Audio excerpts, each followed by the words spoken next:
One of the major issues with Marvel Comics is the current state of the industry.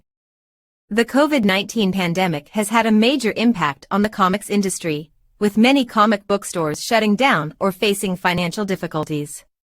Diamond Comic Distributors, which is the primary distributor for comic books in North America, suspended its operations for a time in 2020 due to the pandemic. This caused significant disruptions in the distribution of new comic books and graphic novels. In addition, the comics industry has been facing declining sales for years. The rise of digital comics and the availability of other forms of entertainment have made it difficult for comic book publishers to attract new readers and retain existing ones. Marvel, like other publishers, has attempted to address this by launching new titles, relaunching existing ones, and experimenting with different formats and distribution models. Another issue facing Marvel Comics is the current state of the storytelling and creative teams. While there are certainly talented writers and artists working on Marvel Comics, there have been some criticisms of the overall quality of the stories and the artwork.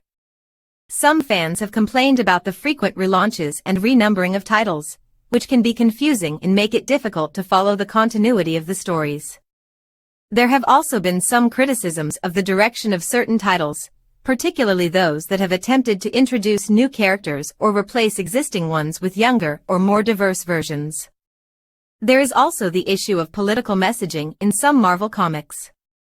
While Marvel has a long history of exploring political and social issues in its stories, some fans have criticized recent comics for being too heavy-handed with their messaging or for focusing too much on identity politics.